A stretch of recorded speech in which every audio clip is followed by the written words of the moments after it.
So there's a few things that bear explanation regarding Oceanside. I talked about the magic of Oceanside. I want to pop in. It's late tonight. In fact, it's just past midnight now, and so much has happened. We've been on so many meetings with people all across the country.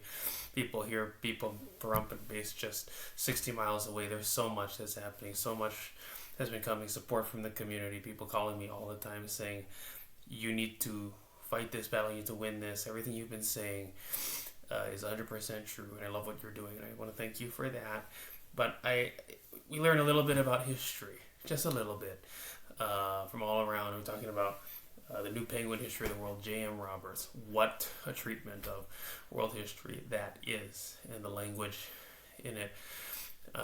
They talked just a few days ago about if only we could understand all of it and have it all right there. We're talking about Goodwill Hunting, the human mind, all the human mind can do.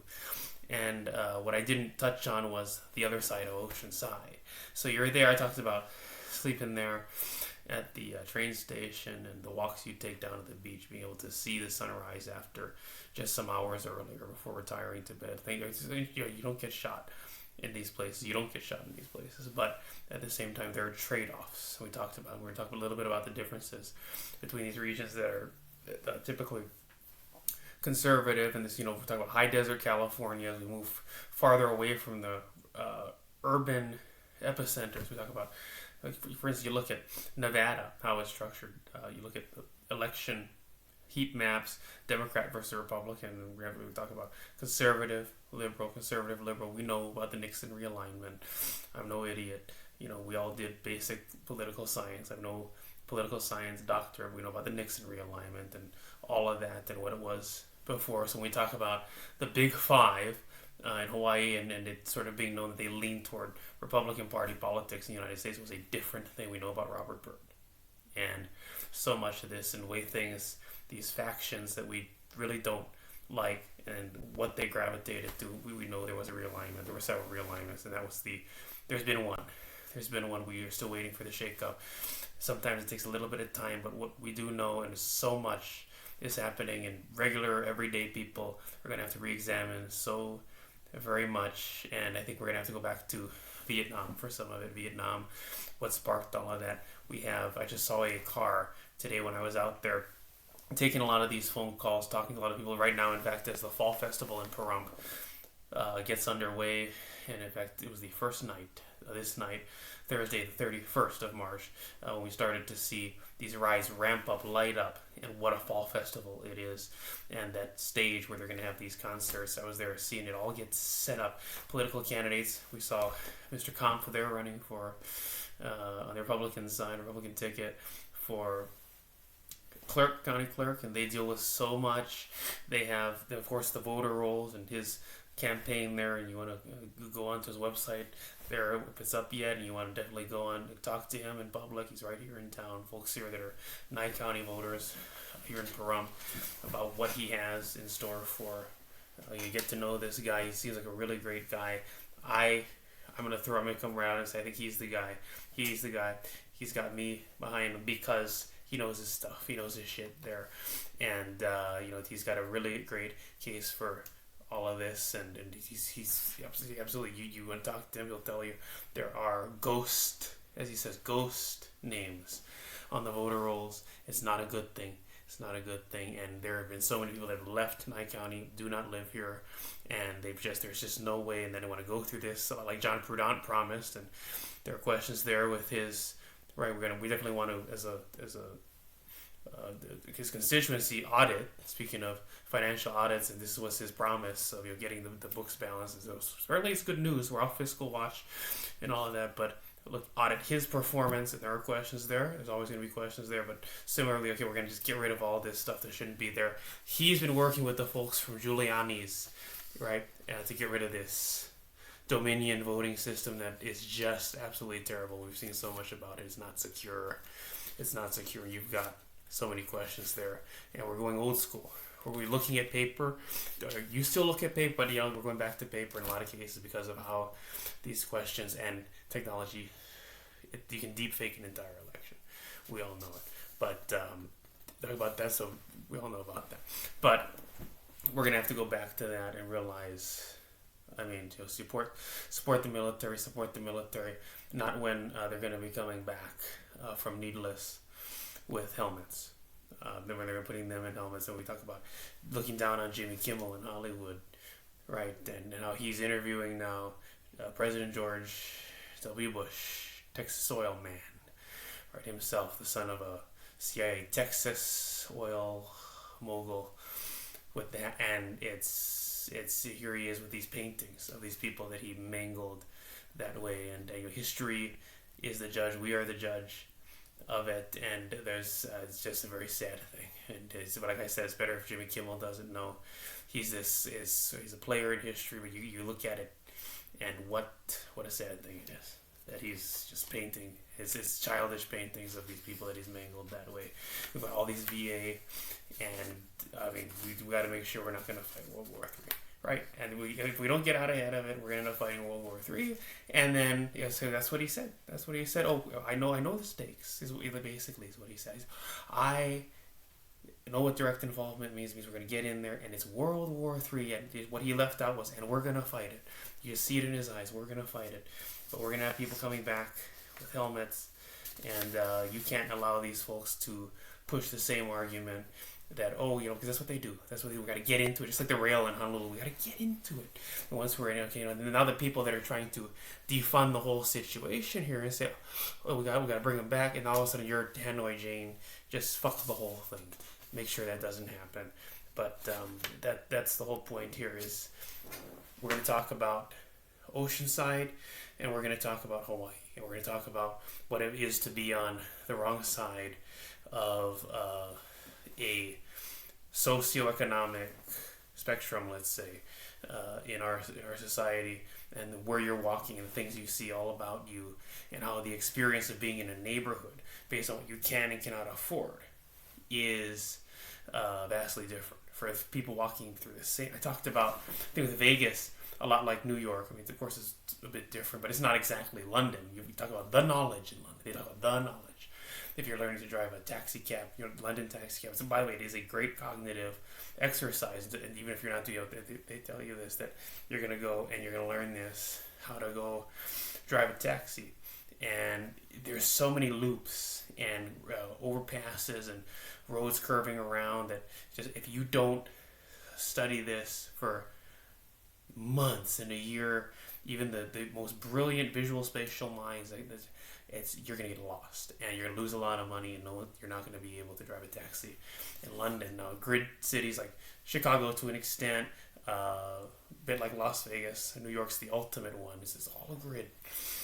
Things are a little easier to navigate. And I talked a lot about the beauty of Las Vegas being a bit of a grid city, where you've got one monument.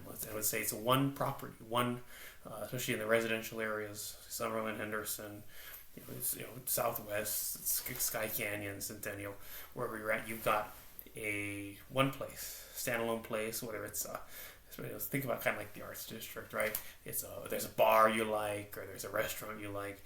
There's a place where sometimes 9 p.m. comes around and there's rope lights hanging down for across the outdoor seating, and it's just what an experience, what a place to go and dine with your friends or what have you, and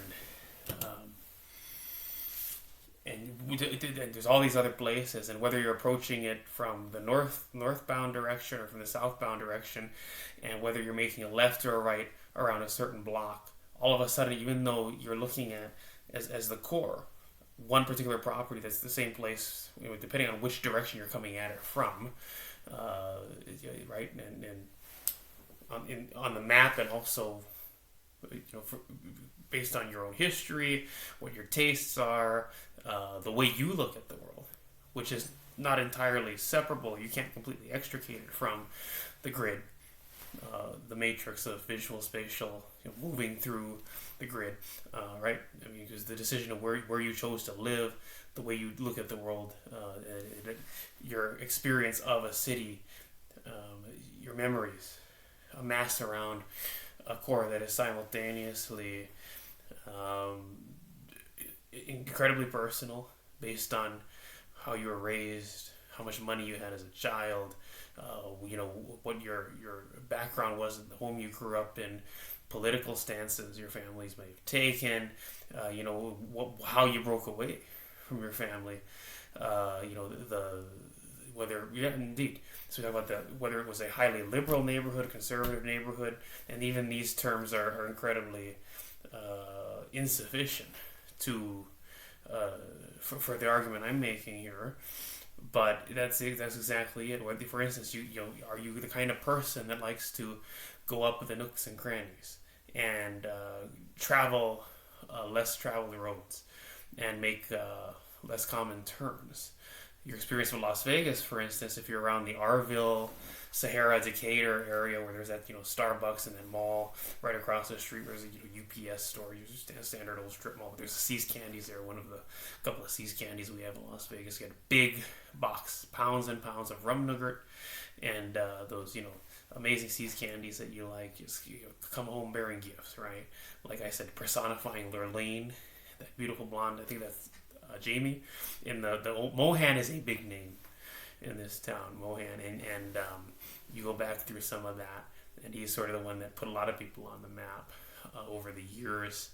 Mohan Photography, and those three girls there, the ones that got to leave, right? The ones that got to leave, whether it's 60 miles down the 160 or up rather to Las Vegas in the northeastern direction on the map, or whether it's to UCLA and USC in California to go to college, or Wharton College of Business up in the Bay Area, San Jose, Silicon Valley, and what a story that is to be among those that can leave. And that's the thing with the urban. Of course, Reno, Las Vegas, those are typically liberal places, and the rural areas, and it tends to look the same in California.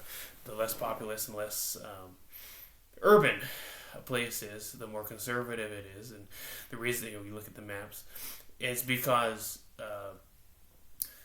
people that are third generation socialites that can just go around and wear the suit, be a total douchebag, just they have a silver spoon in their mouth, they gravitate toward metropolitan areas. There's been cases made before, by the way, that people with higher IQ scores prefer metropolitan areas, big cities, because of their ability to navigate those environments. And yes, indeed, that's true. It becomes a kind of test of where you are. There's something called the Flynn effect, and so people do get smarter as generations go along, and brain drain takes those people away from their rural homes. And there's this typical story of the small town girl that goes to UCLA or USC, or if this is the South, somewhere up north like Penn State, or right, going off to college is one of the chosen elevated elite people. These are the people that I was talking about exactly. So that's the story. That's the reason why.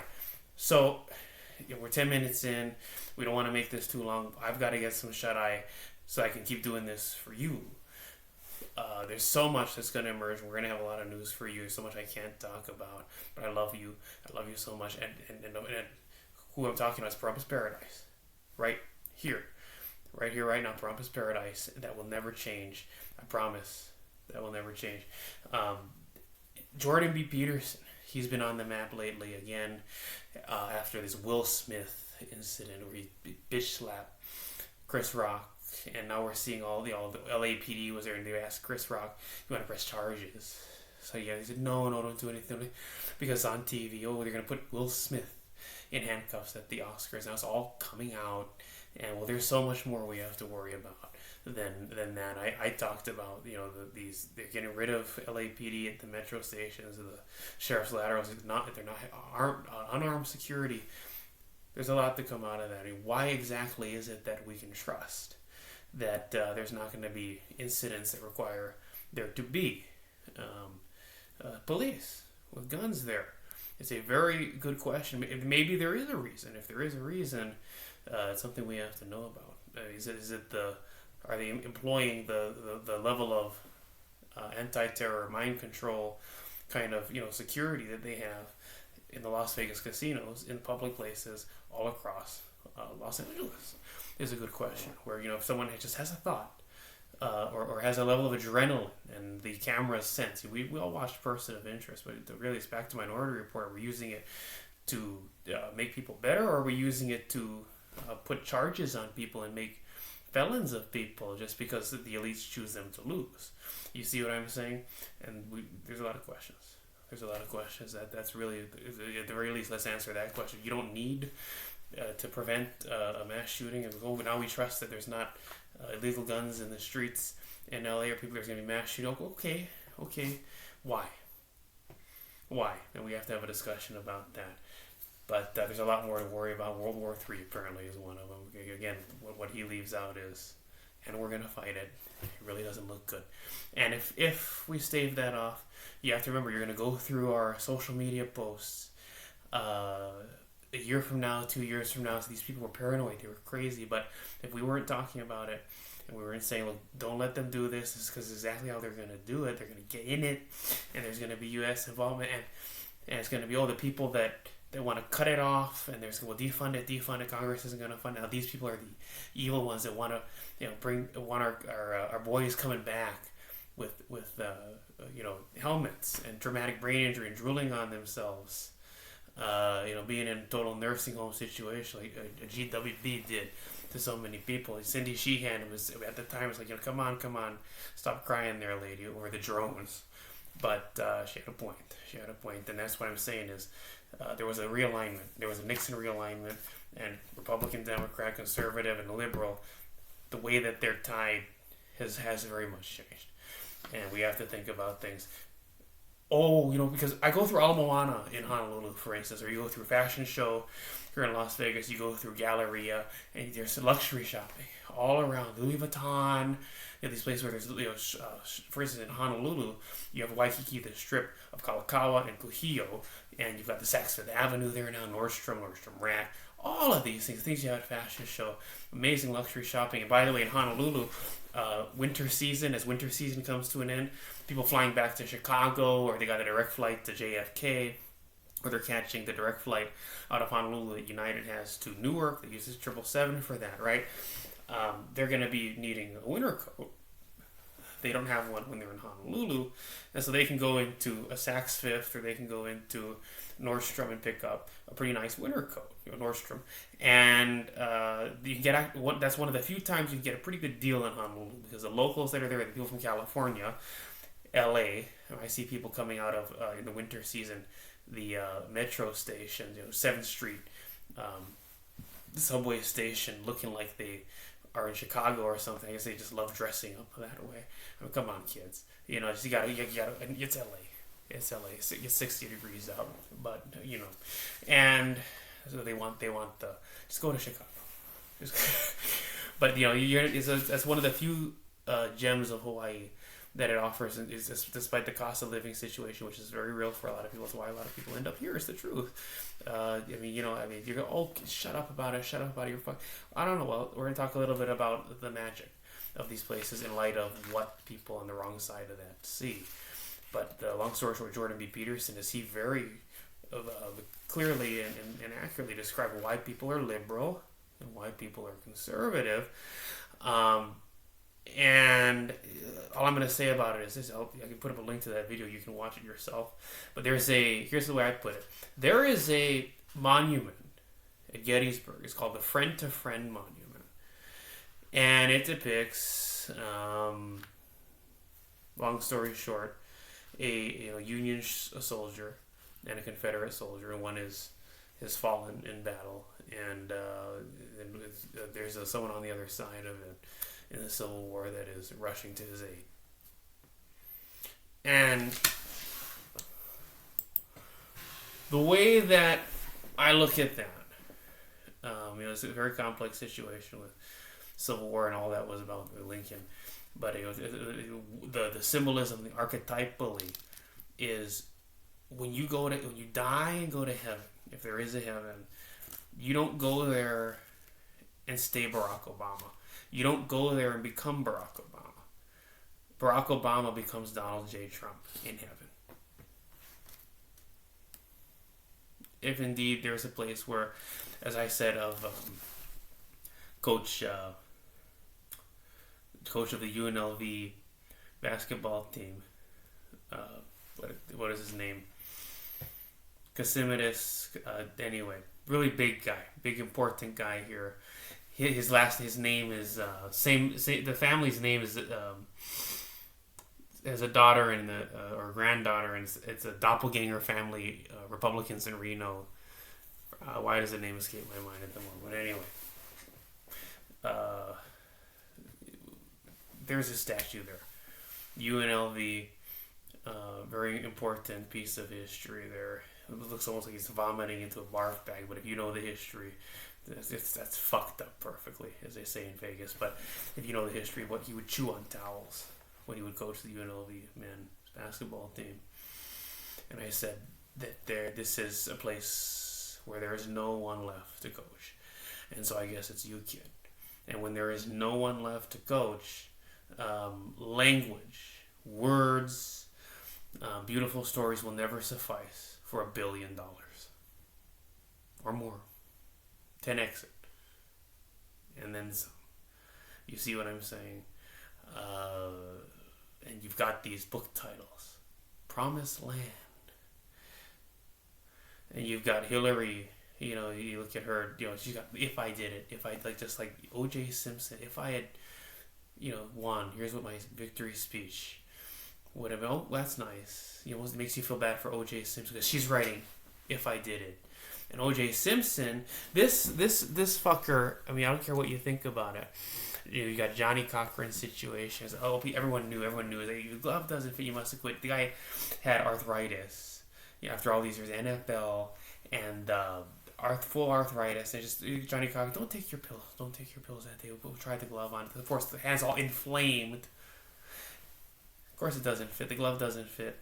You must have quit. So we all, we know the deal with him. Yeah, but he did get away with it.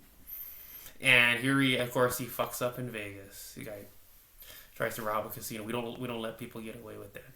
Vegas. So Jackie Glass, bless her heart, is that we're serious about people that do that to tourists, right? And then he's out, but the truth is he did get away with the murder, and we respect that they found him not guilty, and because this guy slipped away with it, like it or not, and you saw the family Goldman there in Vegas, and just it was something completely different. They had a right to be there, and he said to see that man finally walking through those doors, not out here with us, but finally walking through those doors with the people, the criminals, with the people that are going to be in jail. What a beautiful gift to see that for once. Okay, even though the conviction was on something indeed unrelated, and they had this civil where they were supposed to, and they want to take back his memorabilia, and so he writes a book. And they take all the money from that. You feel bad for OJ because of it. He did get away with it. You look at California and it's wrongful death suit. So it's like, well, once you get away with it, you get away with it, right? And it's just, even though he was, and the truth be told, there are questions there, and it's innocent until proven guilty, and the jury said he didn't do it. So you feel bad for OJ in light of what Hillary's doing. With if I did it, here's my victory speech. But what is she saying on her website? She calls it Hillary Land. Like and she's got this brand, Hillary Land. Everyone that ever helped Hillary campaign, let's get together and remember the good times. About so she's writing her history now, her rich family story about it. And Hillary Land. There's no land there. Where's my piece of America? Promised land. But you are. I was talking about flying an airplane, and Cessna Skyhawks, and the things I didn't get to do when I was 12. All around you, you're always seeing the next generation steal from you. This is one thing that I've always parted ways with. Again, we're talking about conservatives tied to the Republican Party, fellow Republicans, very conservative. It's like, we have to make sure there's enough left for the next generation. Absolutely. And the way the Democrats, the liberals rather, look at it is, let's make sure that we don't destroy the environment. We got to make sure global warming. And on the other side of it, it goes the other way. It's like, sometimes it's more mythological, though. It's just a demonstration of complete insanity, which, by the way, I'm going to say I'm 100% with. because I have similarly insane, fucked in the head beliefs that I think you're gonna love actually. So I don't look it down on them in any way. But the thought process on the red side of it is, well, I mean, we need to stave off the next ice age, right? I mean, they're saying what these gases in the atmosphere have done. It has contributed to a situation where now we have the ice age. It's been staved off for way too long, and well, I mean, when you look at what would happen if we started entering that ice age, I mean, all of a sudden now we'd all have to move further toward the equator. I mean, it's not like the whole world there's not a place for us anymore. It's not that, we all admit that. It's just that all of a sudden the oceans and the polar ice caps are all going to get stored in there. Things are going to get colder further up. Like even here in Nevada, it'd be a very northern region at that point, right? So a little like Alaska, let's say, get very cold. And of course, the season will be a little different. So it'd be very cold here, especially up in Tonopah, Reno. It'd be very cold further toward the glaciers. Of course, none of this is real right now because we succeeded in staving off the ice age by putting out all those greenhouse gases by driving our classic 1972 Mustang. So we see it as our duty to burn a lot of gas. 8-cylinder Camaro, classic 1972 Mustang. It's our duty to burn it and put in rural places like Pahrump. I mean, car shows, there's nothing like it. Go all about, you just burn the gas, because we're staving off the ice age so we can keep having children. Not knowing, of course, that really, I mean, all it means is that the beaches of Hawaii would look a little more like Long Beach in California. Let's be honest, there's a sand problem. I'm sorry, folks. I love Hawaii. I love Hawaii. I do. I love y'all. He's calling attention. But that's what they do is they pump sand onto Waikiki Beach every couple of years. We saw the news of this about 5 years ago, I believe, and they have to do it because of the erosion that happens. But as the sea level goes down there, we're gonna have all that. All of a sudden, you're gonna have a lot of beach there, and then tens of thousands of years. Finally, we're in the ice age, and you look at where the skyline of Honolulu is. I don't know. There's the size of maybe the Big Island times 10 down there. We got all this other, and this happens so slowly. It dries out, and now you've got other. You can build Honolulu all the way out to all the way out there. You know what I mean? I mean, that's what we're talking here. That's the tip of the mountain now. So on both sides, it's a misunderstanding. And on one side, this is the way God intended it. We have to keep reproducing, get rid of birth control. I don't like women on birth control either. And then you got on the other side of it, it's another world of Al Gore insanity. But it's all insanity. And by the way, I want to clarify what I mean by insane beliefs like that we have to drive the 1972 Mustang and burn the gas, so that we can keep staving off the ice age so we can have children. I really do believe that retarded children exist. And that welfare, Social Security supplemental income exists because America had something called the Bill of Rights. And the Bill of Rights is God's full welfare plan. I was telling reporters this. I was telling people at UNLV this. Oh, he's insane. Wipe him off of the map. But I believe it. I believe it. And call me, we all remember Mike Huckabee. He was sort of in line with. It's not Westboro Baptist.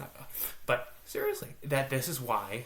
What do we do about the existence of these people that can't do anything and need welfare? How do we incorporate them into this? Mommy, people are going to need assistance to survive. Well, the reason that they were born that way and need $700, $800, $900 checks to exist, and the reason that these are what I would call, it's basically, you might as well call them trust fund babies. That's not a bad payout to live on, especially if you have the assets, by the way, that are producing that income to live off of. It's even better because you have more control over where you put it, where you invest it. You have private control over it. The government's not telling you can spend it on this or that to keep you from elevating into a higher class and being a stakeholder in the American landscape, right? So but basically, you could say they're trust fund babies in a way. Broken like me. You'll watch that music video. They exist because we broke our promise to God, and we defended rich family instead of sticking to First Amendment, Second Amendment, Bill of Rights, and freedom of speech. at the end of the day. And so who takes the payout? Who takes the payout to defend rich family? And over generations and decades, that this is our punishment. Now we have to deal with these people. You see what I'm saying? But there's a way to break that curse. It is. I don't care what a psychologist says. I don't care what a doctor says. Medical reality, IQ testing. I don't give a damn. Charles Murray, Bell Curve, Richard Herrnstein, Arthur Jensen. All this, research out of Berkeley. Speaking of Berkeley, where now again, Charles Murray's on the map. They're talking about the potential destruction of Berkeley once more, for other, social cause reason. What this liberal university will run over, and that's sort of the protege of Arthur Jensen, Charles Murray. There, co-author of the Bell Curve, 1991 seminal book, indeed, about cognition, race and cognition. And I hate to say that the retards exist because we broke our promise to God, but by keeping that promise, once more, we change the fact that they're retards. And we eliminate the truth of an SSI check for them that is more of a hindrance and a limitation. For them, for their families, for society. We're just looking at it wrong. If we start keeping our promise again. First Amendment, Second Bill of Rights.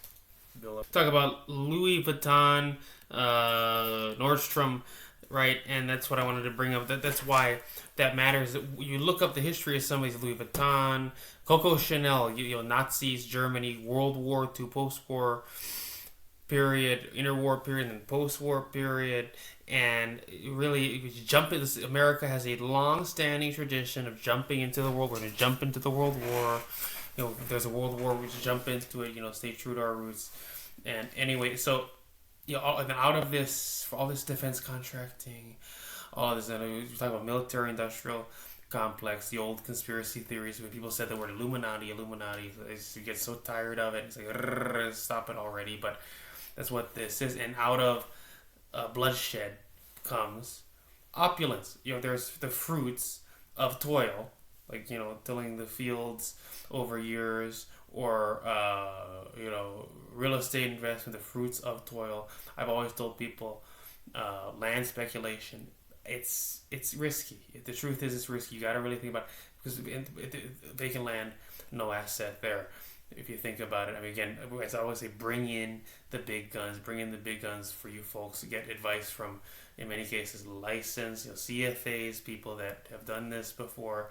If there's a broker out there that's saying, he's going to subdivide this for you, he's going to push through a subdivision, you're probably working, it's just the truth, you're probably not, if the guy's just a broker, right? He's probably not the guy to work with. And he might be if you really know what you're doing, but this seems like a bad situation to me. I think you might want to get a second, because it seems like a bad situation to me, because if you're in a position to be able to do that, you've already got a team of people that's bigger than just some real estate broker with some, I don't know, name any of them, Coldwell Banker, Keller Williams, Century 21, some real estate brokers saying he knows how to subdivide, push through, permit. That don't do that. Think about it and bring the big guns in. So again, we want to get you the best advice possible. Don't take anything I say for investment advice. But another way of tilling, right? So sowing and reaping, tilling the fields is having. Like it or not, but that's the thing with it is. So you're just that's labor, that's having, that's then being the person to come in and provide for the next generation, houses to buy, townhomes. They're now, by the way, right there in Mountain Falls, are being put up. Right, this very Taylor Morrison, they got those townhomes there going up, and right here, you have on Dandelion, Apollo Realty Management, they were putting up. You see all those fourplexes on Dandelion that have been quality rentals for people. We were seeing those going for unit by there as low as don't quote me on it, but it's 700, 800. And this is old data, so again, don't quote me on it, but depending on and great places for people to be, for people to get on their feet, and while they're renting to eventually become owners, stakeholders in the American landscape, as people with possession of a deed to their own, say, single family home on the outskirts of it. And now they're putting out places on Ogallala that have been finished. They're still moving forward with these fourplexes, right? And this is Another way to do it, toil. Toil in the fields, tilling the fields. So another way to till the fields, sow what you reap, and one way to reap it is just to have it. But on the other hand, you've got these people that do it the Obama way, which is promised land, and these people get into office and things just start to. It's like hell breaks loose. In these situations, just this perverted fantasy of wartime begins to take root. You just see it happening. It's unbelievable. It's just nauseating. It's truth though. It's almost like there's a spiritual aspect to it. This EPA is going to investigate the Navy in Honolulu with the EPA investigation. It's a psyop. What a dream. It's like people in this. It's almost like it's all planned out too. Just like Bill Clinton said, "Come back to government." After Oklahoma City, he used it as a rhetorical opportunity. The McVeigh, they come back to government. We love you, and it's all a psyop. It's because the age range in Hawaii, a little older. I mean, you look at the median home price there. People are a little wealthier than them, and I think if it's middle class is defined as a little wealthier than most places around the country because of what the homes are priced at right now, what they're selling for, then they're a little older, they're I guess a little wiser, they remember all of this stuff. And Aaron Brockovich and EPA and Brownfield and the stuff they do, it's like there's this EPA, this dream, and this guy comes and they show him saying there's going to be a full scale investigation, is how they say, and there's Ed Case there. He can't even bring himself to say there's going to be a full quality investigation into this, and come on, it's a big waste of money, and it's to put us into this dream of everything's coming together the right way. And by the way, for these Hawaiian sovereignty people that have every reason to hate Pearl Harbor, Hickam, the Navy and the military, the Marines, Kay Bay, because indeed, they were for a long time. This is the people Keanu Sai writes this book that read, and other folks in the community of a lot of times Hawaiian studies professors. I mean, I don't look at it that way. I think there's a lot of value in what real estate agents do in selling property. It's a prime mover of the economy. We move property, we move, we move property, and we move the economy. End of story. We keep it moving, and that's why so many states were so quick to say, through COVID-19, we're going to shut everything down. You have to stay home so people don't die of this, and we figure it out. Indeed, it's serious because it's a bad cold. I got it many times. In fact, just recently too, even after being vaccinated, I've had it just numerous times and confirmed some of those times. But you had it and you get over it. But for elderly folks and for people that are, you don't want them to get it. So it was serious and it spread so quickly. It was like a flu. It was like a cold.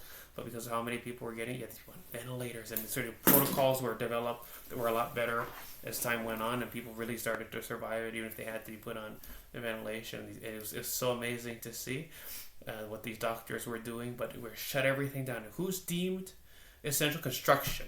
And indeed, building is happening. Because as we're stuck at home on quarantine, as we called it, construction workers are putting up Circa. Here in Vegas, Circa. They're putting up MSG Sphere, like I was saying. And all of these places on the outskirts, new Starbucks. I was asking folks, like I said, how within a mile or two of you, if you see, is there a new Starbucks within a mile or two of where you're at? They all say yes.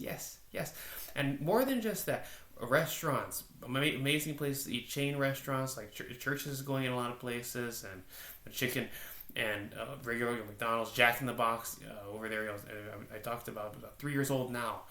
I sometimes forget how long I've been here and how much I've had the privilege to bear witness to in development in Las Vegas. Right there, Sky Canyon up there, North Centennial, and the first Albertson, Starbucks, and that commercial facility going up where there's a big Burger King there. You see it all around Las Vegas now. The commercial buildings going up, office buildings, strip malls, things like that, grocery stores, and of course gas stations. All of it happening. I mean, the essential industry, and who else is deemed essential? People that, like I was for the longest time, and the current people that are actively practicing real estate sales, they're deemed essential. You gotta show the homes, you gotta sell them, you gotta sell the houses, and that's how you move the American economy. You see what I'm saying? But these people get in, and there's these perverted, sad dreams, and they're costly, perverted, sad dreams. Anyway, that's the thing with it is it's happened before, but it's happened before, so it doesn't have to happen again. We don't have to do it that way. We don't have to have World War III in order to hook veterans up with VA home loan. We can just do that now. There's ways we can just do that now instead of okay. Well, now we have to have bloodshed, and then we're gonna pay all this money for this. Government's gonna pay all, and then now okay, we can come back. Traumatic brain injury. Oh, that means you get even more. And we've got all these VA hospitals now. They've look at all these facilities. Las Vegas, those have gone up here in Pahrump within the last 5 years. Right next to DVH, we've got a VA. And in terms of we've had a lot of the scandalous. We saw all the news on how terrible they were some years back. Have they improved? Have they gotten any better? Well, just ask someone. I'm not going to answer that question. It's not for me to say the hospitals are good or bad. I want you to do the research on your own, but ask a veteran that's in the VA system. Ask them to tout how great the government is treating them, right? But now we've got all these facilities, facades or facilities, whatever you want to call it. They say they're good facilities, say they're great facilities, like Desert View Hospital in the Valley Health System here in Pahrump. It's a 25-bed, not a trauma-rated center, but it's a great facility, and it does work for the people. In terms of, is there going to be demand for more? That's stuff that you should definitely ask your council members, or you got your county commissioners as elections come up. These are things you want to make sure that they understand and that they're on top of. That these are the people that deal with it. But we don't have to have people coming back in helmets to hook you up with VA loan. We can just do that now. There doesn't have to be bloodshed anymore. So there's a war to end all wars. Well, let's just say that was Vietnam. Let's just say we had a little stint in Afghanistan. Let's just say that was the war to end all wars. And call it over.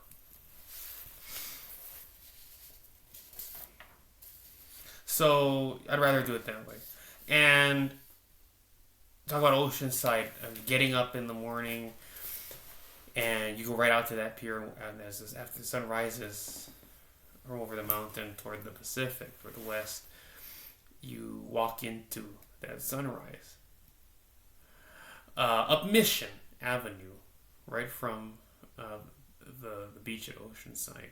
Keep walking, keep following Mission over the overpass that takes you over I-5 from LA to San Diego. That stretch southbound to San Diego and northbound to LA, and just keep walking. Shouldn't take you more than an hour to get to the other side of Oceanside.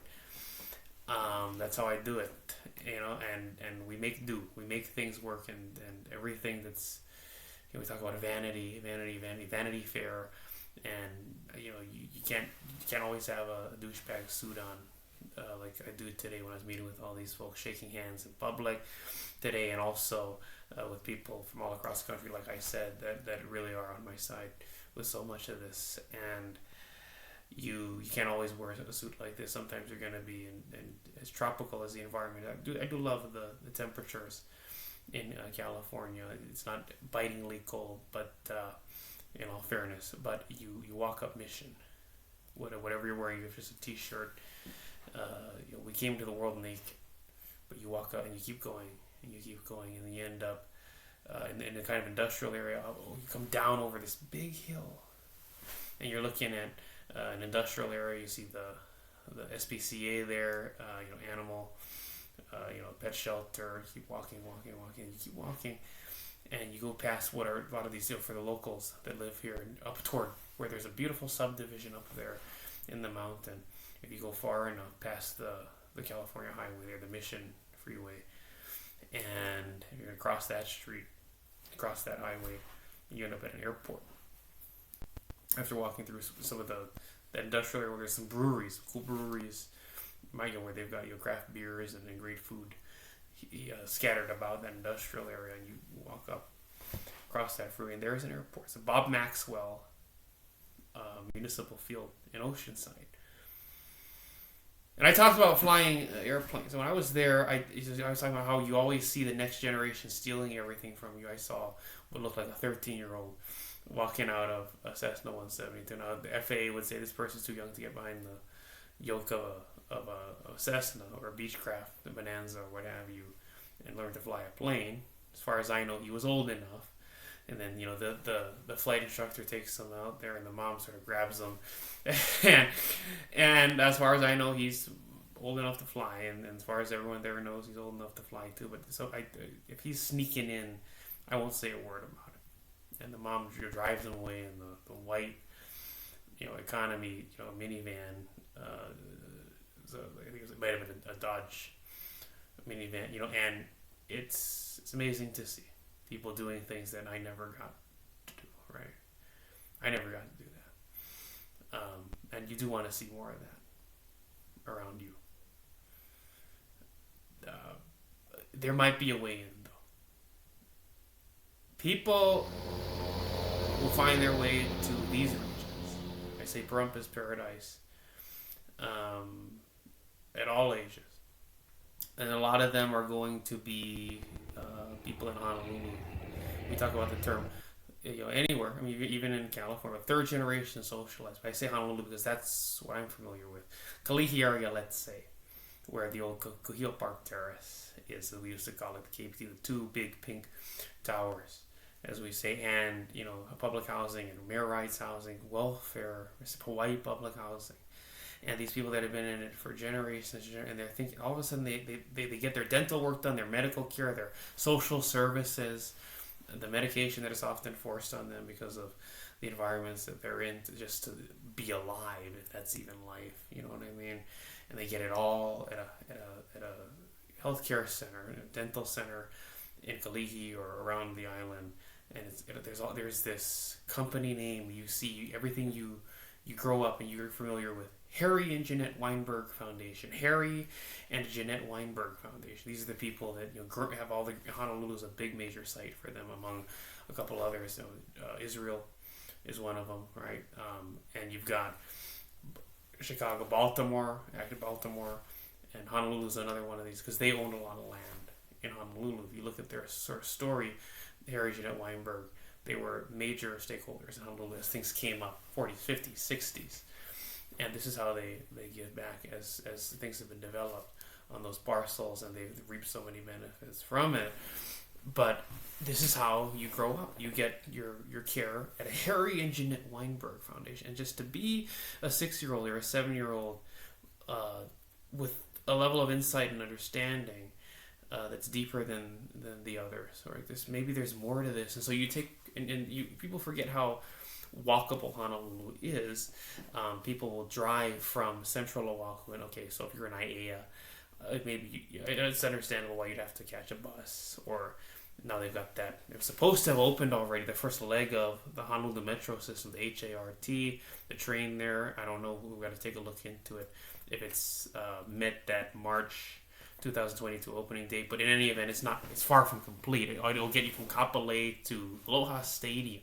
Then you have to hop a bus from there into town. Anyway, most people are commuting from Halawa, Aloha Stadium, Salt Lake. If it was Salt Lake, Lakini Street, let's say, you are a 1.5 hour walk at most from downtown Honolulu. So if you work on Bishop Street, if you work on, right, if walking is what, if you like physical fitness and you've been advised by your doctor, especially, you should be walking more. Why don't you just walk to work in the morning instead of getting in a BMW and driving? It ends up being about the same period of time. So in fact, even if you catch a bus from Foster Village, Salt Lake, the 11, let's say, you're going to end up with 32. You're going to end up on the bus system they have down there. They're no shorter than, you're only going to cut your walk time by sitting the whole time by about 10 or 20 minutes. You see what I'm saying? Because of the traffic during rush hour in Honolulu, you should walk it. You should walk it. And more people get, so they're going forward with, people are thinking to do it. But indeed, if you're in Kalihi, 20-minute walk will get you right into town. Past Honolulu Community College on Dillingham, through, make the right on King Street, past Olive Park, and sort of there you are. You pass, if you walk down to what Michael Corcoran reminded us in his generation, by this post-war, the World War II era. These were brothels down there. The old swing club, and where Candy Barber. Remember that? If you're porn in the early days of porn, studio days. Candice Barber.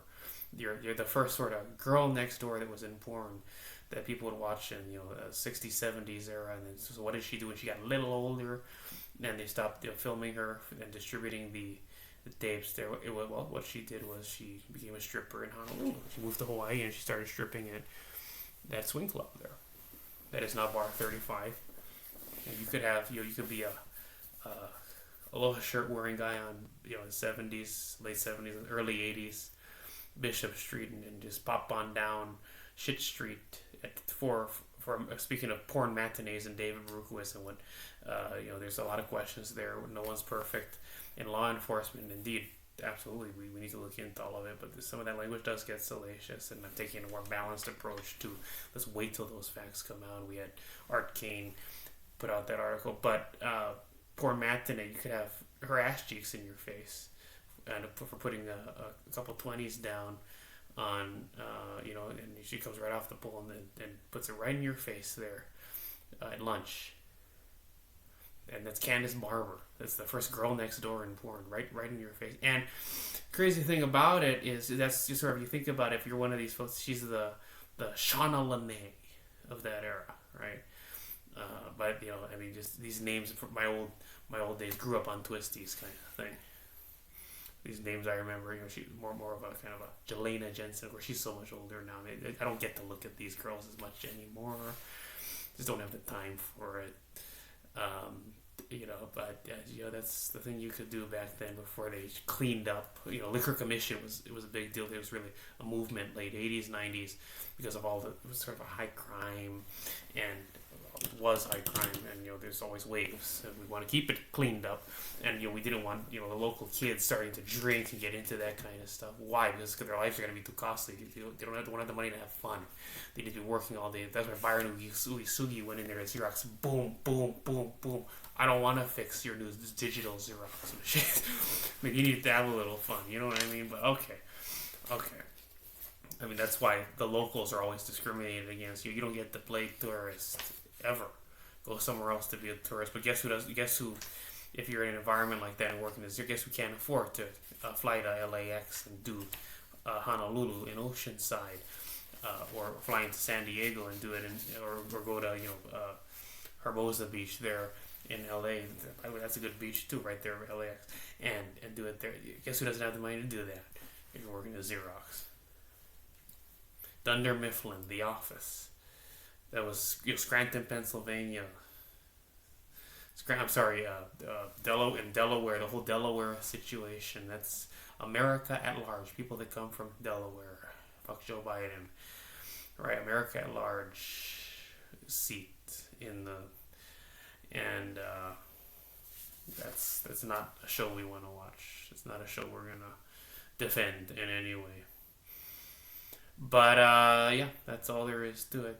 And I want you to think about that you grow up, Harry and Jeanette Weinberg Foundation, you're thinking to yourself, now you're in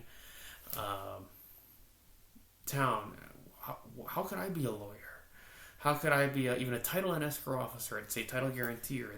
The new title companies that have popped up in these beautiful buildings downtown and right there in the lobbies. Next Title and everything that's there in Honolulu related to real estate, as things have picked up during the era of COVID-19.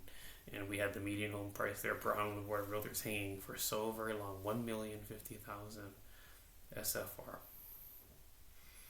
And things moving, and the inventory situation there even still so low. You got bidding wars, still constant bidding war situation in Honolulu, more than you have in the Southwest markets like Vegas and Phoenix. Ask the folks there; they'll tell you. How could I do that? And you're one of these $600, $700, $800 a month babies.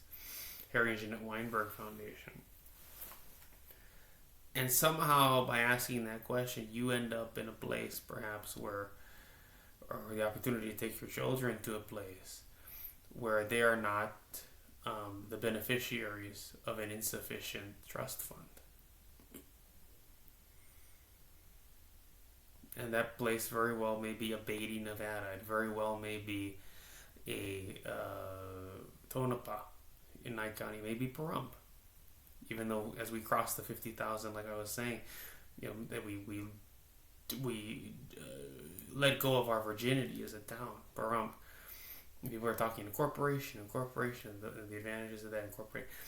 As we lose our virginity and we lose our innocence together and leave behind the innocence of being an economic micropolitan, below the 50,000 threshold, things are changing here too. But for a lot of people, it's still the place. And what if you wanted to be the Harry engine at Weinberg?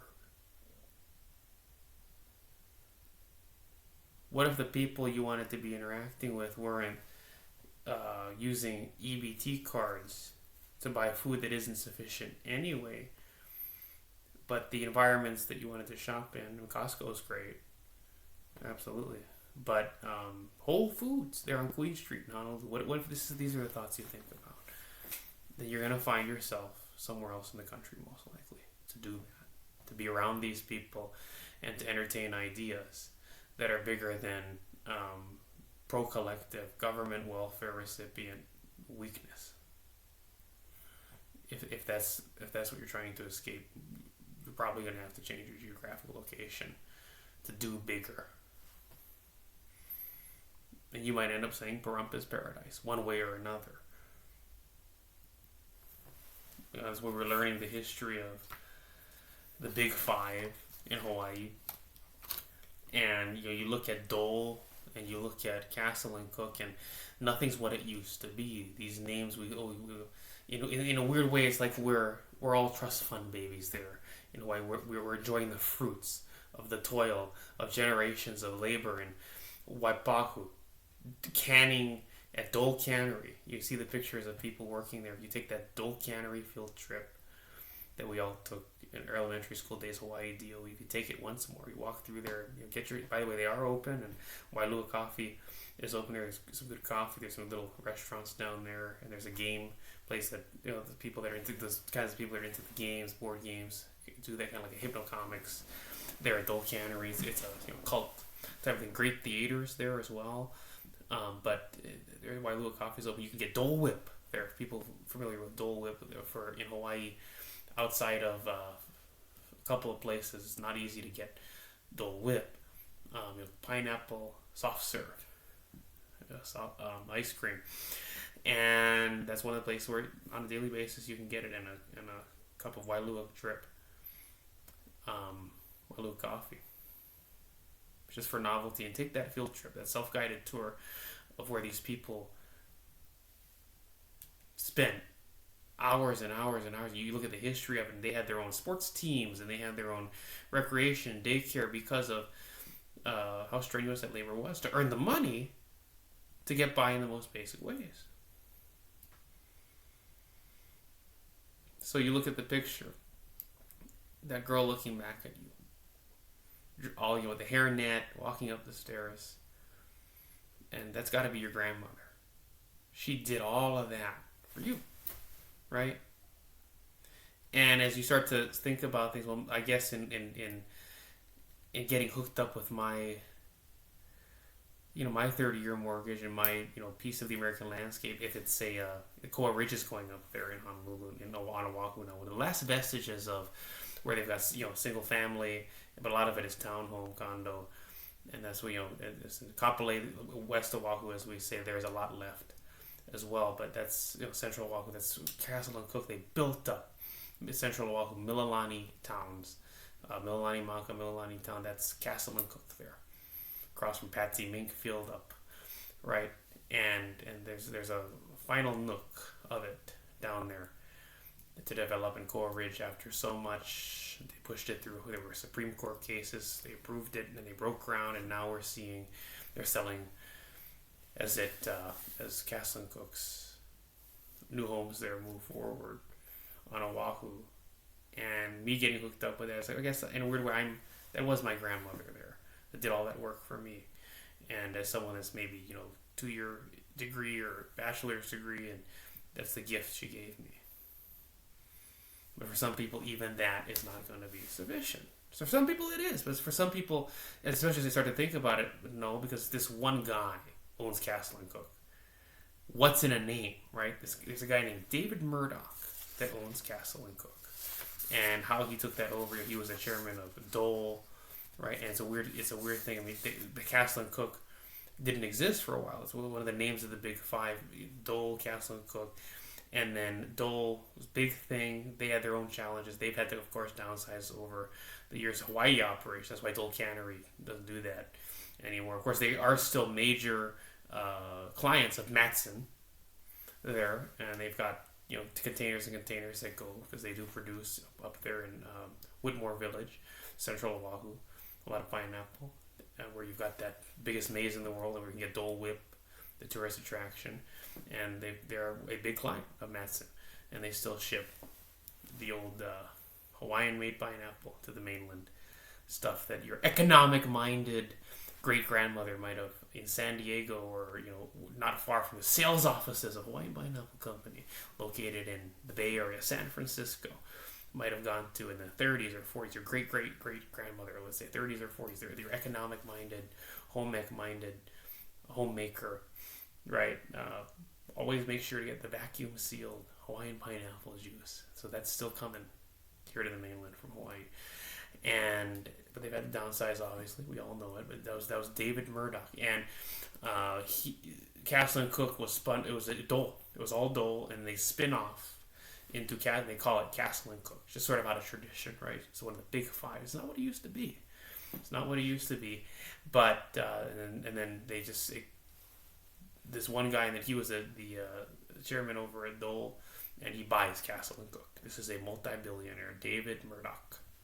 And when you think about it that way, this one guy, like this guy with what Donald Trump kind of money, right, owns the whole thing. It's not it's not this collective trust, Bishop Estate trustee situation. Who's making all the money off this development? It's one guy, and that's just the truth. And sometimes it's great if we can somehow piggyback onto him, maybe buy some of his units, or maybe if we really love Hawaii and living there, live in Koa Ridge, buy a townhome for yourself there, or one of the new condos going up. Ward Village is Howard Hughes, right? And they're developing as well out there, the condo, and you've got Midtown. So many people putting stuff up, even in Waikiki. For so long, we haven't seen development there, and right now they're putting the capstone on Lilia down there on Kuhio. One of the first condo buildings we're seeing go up in Waikiki in a long time. But it's great if we can do business with Mr. Murdoch, but some of us want to be the Mr. Murdoch, and we'll find our way to saying, one way or another, Pahrump is paradise, essentially. And there's a lot of places, even in other states, but some of us want to play that game at his level. Because after you've realized that the gift Harry and Jeanette Weinberg can give you is just not enough. It's not complete. It's degraded. It's not a enterprising, red-blooded American man experience. You're gonna have to go somewhere else. And that's the strategy that made me a big winner in real estate sales when I was actively in it. Not just helping folks with promotion like I am now. I'm getting called about that. I want you back in, and I want you back in it. I don't have any news there that I can tell you about. But again, there's a lot of things we're dealing with. I'm going to have news there. And I think we're going to be so many people showing their support. I love you all very much. I love you so very much. And this is a new America. And we're going to have so many things to report as this first quarter. Like I said, it may seem like we're never going to stop building. And so 2025, that's the first quarter of this 21st century. It draws to a close, and we're going to have such amazing reports on our income for all of you, the shareholders in this American experiment. The ownership experience, Matthew Ursua, the greatest real estate. Fortune is home. fortune is home. Thank you.